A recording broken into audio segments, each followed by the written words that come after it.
Taste the Daily. நாளை முதல் 2 நாட்களுக்கு ரஷ்யாவில் அரசுமுறை பயணம் மேற்கொள்கிறார் பிரதமர் மோடி. முக்கியத்துவம் வாய்ந்த மோடியின் பயணத்தை எதிர்நோக்கியுள்ளதாக ரஷ்ய செய்தி தொடர்பாளர் பெஸ்கோவ் கருத்து. 41 ஆண்டுகளில் முதல் முறையாக ஆஸ்திரியாவிற்கு பயணம் மேற்கொள்ள இருக்கும் இந்திய பிரதமர் தூதரக உறவு தொடங்கிய 75ஆம் ஆண்டில் வரலாற்று சிறப்புமிக்க பயணம் மேற்கொள்ள இருப்பதாக பிரதமர் மோடி தகவல். வெகு விமர்சையாக தொடங்கியது பிரசித்தி பெற்ற பூரி ஜெகநாதர் ரத யாத்திரை. பல்லாயிரக்கணக்கான பக்தர்கள் மத்தியில் வலம் வந்த ஜெகநாதர், பாலபத்ரர், சுபத்திரையின் ரதங்கள். பூரி ஜெகநாதர் ரத யாத்திரையில் பங்கேற்ற குடியரசுத் தலைவர் திரௌபதி முர்மு பக்தர்கள் வெள்ளத்தில் சென்ற ரதங்களை தரிசித்தார். சென்னை பெரம்பூரில் ஆம்ஸ்ட்ராங்கின் உடலுக்கு நேரில் அஞ்சலி செலுத்தினார் பகுஜன் சமாஜ் கட்சி தலைவர் மாயாவதி. ஆம்ஸ்ட்ராங்கின் குடும்பத்தினரிடமும் ஆறுதல் கூறினார். தமிழ்நாட்டில் சட்டம் ஒழுங்கு சீர்குலைந்துள்ளதாக மாயாவதி குற்றச்சாட்டு. ஆம்ஸ்ட்ராங் குடும்பத்தினருக்கு தேவையான பாதுகாப்பை தமிழக அரசு வழங்க வேண்டும் என்றும் கோரிக்கை. அண்மை காலமாக தமிழ்நாட்டில் அரசியல் படுகொலைகள் அதிகரித்துள்ளதாக எடப்பாடி பழனிசாமி குற்றச்சாட்டு. கசாப்பு கடைக்காரர் ஆட்டை வெட்டுவது போல மனிதர்களை ரவுடிகள் வெட்டுவதாகவும் பேட்டி. தமிழகம் முழுவதும் கொலை, கொள்ளை, திருட்டு, வழிப்பிரிவு, பாலியல் வன்கொடுமை தொடர்ந்து நடந்த வண்ணம் இருக்கின்றன. அண்மை காலமாக பல்வேறு அரசியல் கட்சியினுடைய தலைவர்கள் மர்மமான முறையிலே கொலை செய்யப்பட்டிருக்கின்றனர். தேசிய கட்சியில மாநில தலைவராக இருக்கிற ஆம்ஸ்ட்ராங் அவர்களை படுகொலை செய்யப்பட்டிருக்கிறது சொன்னால் சட்ட ஒழுங்கு தமிழகத்திலே சந்தி சிரிக்கின்ற சூழ்நிலை தான் பார்க்கிறோம். மக்களுக்கு பாதுகாப்பு இல்லை, அரசியல் தலைவர்களுக்கு பாதுகாப்பு இல்லாத ஒரு சூழ்நிலை தமிழகத்திலே நிலவிக் கொண்டிருக்கிறது. இன்றைக்கு காவல்துறையை கண்டு யாரும் அச்சப்படுகின்ற ஒரு சூழ்நிலையே இல்ல. சர்வசாதாரணமா கொலை நடக்குது. கசாப்பு கடைக்காரன் ஆட்டை வெட்டுறது மாதிரி மனித உயிர்களை ரவுடிகள் இன்றைக்கு வெட்டி சாய்க்கின்ற காட்சி திராவிட மாடல் ஆட்சியில் தான் பார்க்கப்படுது.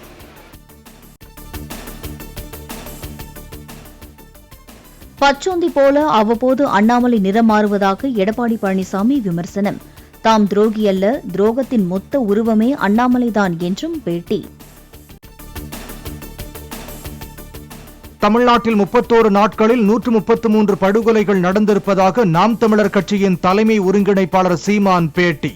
ஆம்ஸ்ட்ராங்கிற்கு காவல்துறை முறையான பாதுகாப்பு கொடுத்திருக்க வேண்டும் என்றும் கருத்து. கரூரில் அதிமுக முன்னாள் அமைச்சர் எம்.ஆர். விஜயபாஸ்கரின் வீட்டில் நடந்த சிபிசிஐடி போலீசார் நடத்திய சோதனை நிறைவு. வீடு, தொழில் நிறுவனங்கள் உட்பட 7 இடங்களில் 8 மணி நேரத்திற்கு மேலாக சோதனை. கடலூர் அருகே பாமக பிரமுகர் சிவசங்கரை வெட்டிவிட்டு தப்பி ஓடிய முக்கிய குற்றவாளி உட்பட 5 பேர் கைது. தம்பி கொலை வழக்கில் முக்கிய சாட்சியாக இருந்ததால் சிவசங்கரை 5 பேர் கும்பல் வெட்டியதாக போலீசார் தகவல்.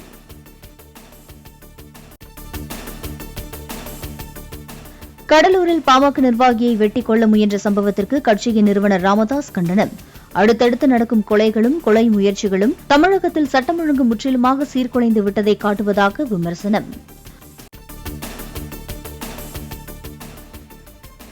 விக்கிரவாண்டி இடைத்தேர்தலில் போட்டியிடும் திமுக வேட்பாளர் அன்னியூர் சிவாவை ஆதரித்து அமைச்சர் உதயநிதி ஸ்டாலின் பரப்புரை. நாளையுடன் பிரச்சாரம் முடிவடைய உள்ள நிலையில் இறுதிக்கட்ட வாக்கு சேகரிப்பு. அடுத்த 7 நாட்களுக்கு தமிழ்நாட்டின் ஒரு சில இடங்களில் லேசானது முதல் மிதமான மழை பெய்ய வாய்ப்பு. சென்னை மற்றும் புறநகரின் ஒரு சில பகுதிகளில் அடுத்த 2 நாட்களுக்கு லேசான மழை பெய்யக்கூடும் என்றும் வானிலை மையம் தகவல். இலங்கை தமிழரசு கட்சியின் தலைவர் சம்பந்தனின் இறுதிச் சடங்கில் பங்கேற்று பாஜக மாநில தலைவர் அண்ணாமலை அஞ்சலி. பிரதமர் மோடியுடன் இணைந்து இலங்கை வடக்கு மாகாண மக்களுக்கு தேவையான பல்வேறு நலத்திட்ட உதவிகளை வழங்கியவர் என புகழாரம்.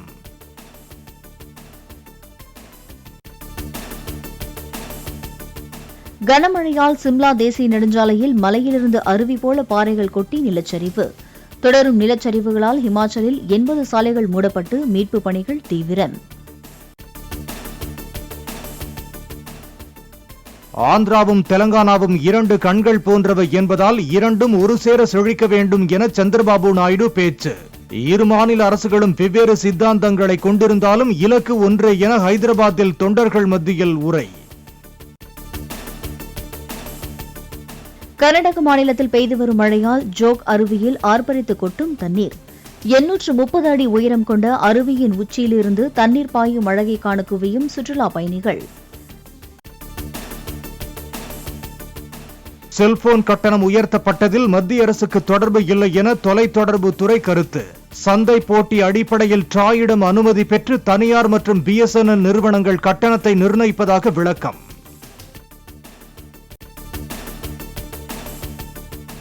தங்கள் மகனை மணமுடிக்கும் ராதிகா மெர்ச்சண்டுக்கு துபாயில் சொகுசு வில்லாவை பரிசீலித்த முகேஷ் அம்பானி, நீதா அம்பானி தம்பதி. தனிப்பட்ட கடற்கரை கொண்ட துபாய் வில்லாவின் மதிப்பு 640 கோடி ரூபாய் என தகவல். முன்னாள் கேப்டன் தோனிக்கு அனைத்து IPL அணிகளும் பிறந்தநாள் வாழ்த்து. திருப்பதியில் 100 அடி உயர கட் அவுட்டில் வெடிகளை வைத்து ரசிகர்கள் கொண்டாட்டம்.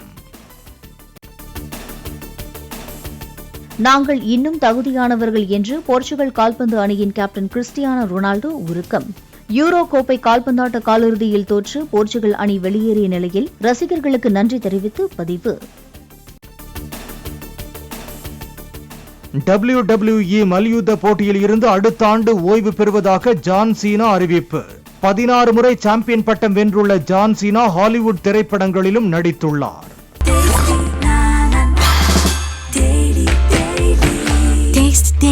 Taste the Daily.